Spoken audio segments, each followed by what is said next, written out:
All right, day two has commenced. I first want to say that in day one, I forgot to mention I'm 21 years old. That's crucial. 21 a week ago. So I'm starting this a bit late than all these young teenage entrepreneurs out here fucking up $1 million. But I'm gonna catch up. And yeah, I wanted to say that. And jumping in day two, let's talk about day two. So today I found 10 plus products on AliExpress. I ordered them all. They should get here in fucking who knows when, 2 weeks, a week, hopefully soon. And then, yeah, I did that. And then I decided in the last video, I was talking about how I was uncertain about Etsy. I'm going in on Etsy, and just because I'm gonna tell you a little bit about what happened last time I did Etsy. So last time I did Etsy, I I had a store. I blew it up in probably about 3 weeks. I was doing I got to 1,000 a week, then 2,000 a week, and then like I said, 1,000 a day. And it was really just off of one product. It was a high ticket, some decoration for your yard, and it just blew up. It just caught wind. I don't know what happened. I wasn't even doing ads for it. Like it was just all organic traffic Etsy provided. It was great.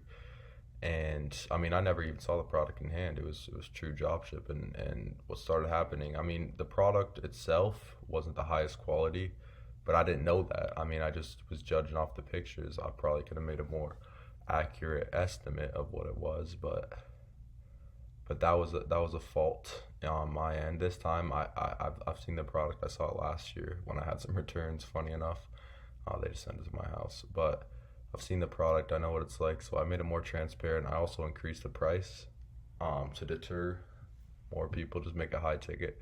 I don't know. We're just experimenting here.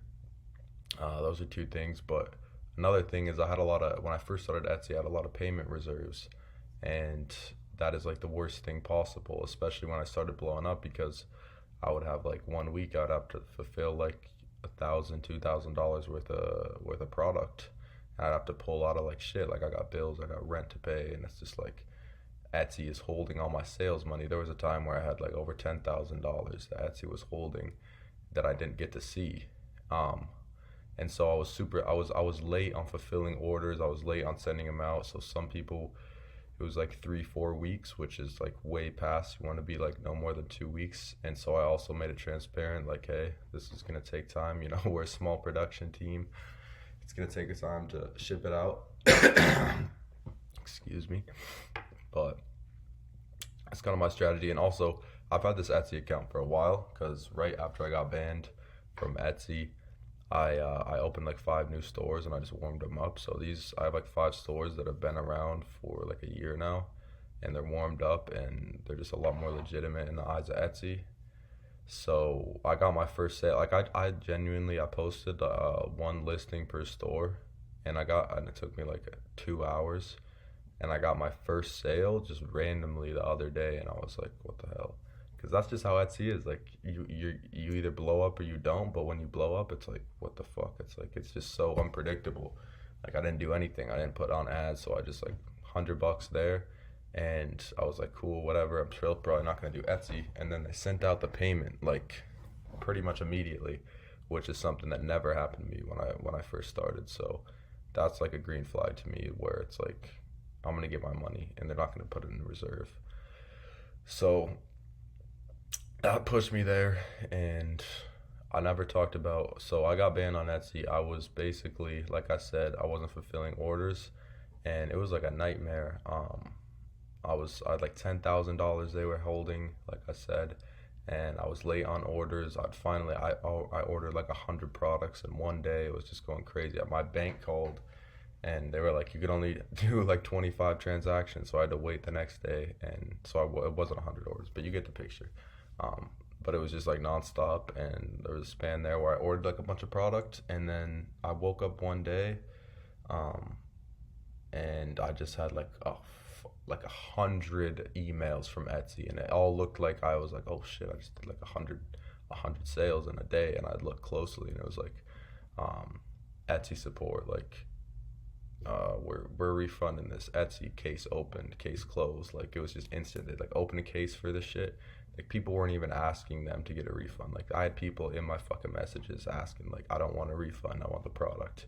But Etsy just came in and they were like, nope, refund, case closed, case closed. They suspended me and they like refunded like 150 people from that had ordered from me, and it was all taken out of my payment reserve, which was like $10,000. So I literally lost all that money and the money that I spent on fulfilling the orders earlier before this had happened. So I got kind of screwed out. All in all, I pretty much made like, a couple $1,000. So I didn't like Etsy after that. But this time, the payment reserve, I'm giving it a second swing. And this is not my end all be all. This is more just like something I'm gonna do just because like it's so easy. Like, you get a product that blows up, and I'm gonna have some VAs. I'm gonna have some systems in place to take care of the customer service and everything. Just have it on automation. I get good products in there, quality shit, and it's just ideally just gonna become passive income.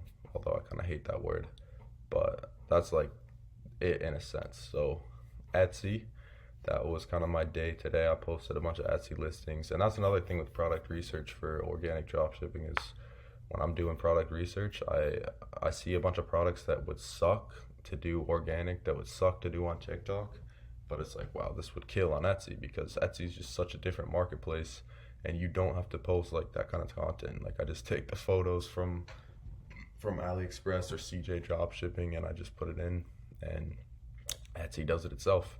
I'm also running Etsy ads this time around, but yeah, that's the Etsy game plan. 5 stores, listing a day on each store, and just see where that takes me. Advertise listings, and then ideally once it takes off, I mean, shit, I guarantee you in like 2 weeks, one of my stores is going to be up to like a couple hundred a day. That's just how this Etsy shit works. I mean, I have like the eye for Etsy. It's like not a good skill. I'm not proud of that, but I have the eye for Etsy, and I know what pops off on that platform. So it's really just sitting there and fucking like, oh, dragging it. It's just like it's the worst work, but it pays. So that's the Etsy plan. And then organic, like I said, I got 10 products on the way. I have a bunch of different niches. I'm not gonna. Maybe I'll show you. Maybe I'll show the video when I get them, the products I got. But at the same time, I kind of want to keep it discreet. And I don't know. I got some like stuff in the Harry Potter niche.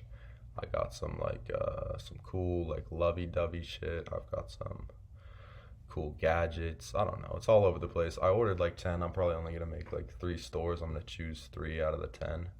But I just wanted to see like in person, like, cause you never know with the shit. Like, especially like I know with the Etsy shit, like the product sucked. So I want to make sure it's good. So I ordered a bunch of different ones. And then I'll pick the top 3, start posting content, make some Shopify stores, and that's kind of the catalyst there.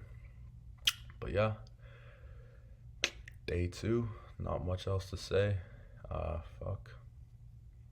That's all I got. I mean, yeah, just getting crucial. I mean, it's just putting in the reps each day in, day out. Like, there's no magic to this shit. Yeah, just keep going. It's fucking, yeah, ideally end goal.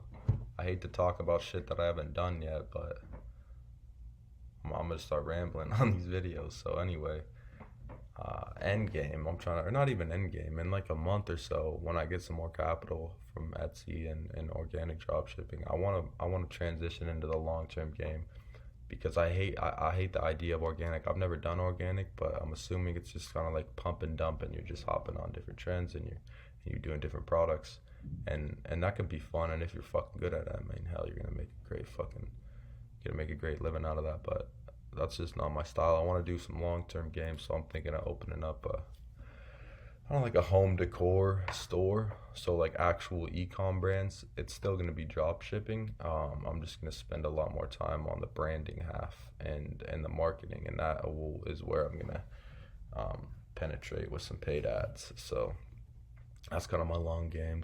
I mean, shit, I've like a list of like banger products that I've compiled of just home goods, and I just know that if I figure out this fucking paid ad game, I can run up some serious money with these products, because they're just like, I have this one product that I guarantee you, bro, if I do this shit right, it's gonna be in every white girl's room in fucking 6 months.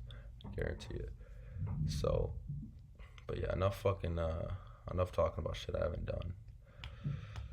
It's time to grind. It's 9:45 p.m. April 30th. Day 2 was a wrap. Pretty good success. I'm gonna start getting more on my schedule, waking up earlier. That's one thing, because I work a job. I work as a busboy at a restaurant, so that's my starting point in Scottsdale, Arizona.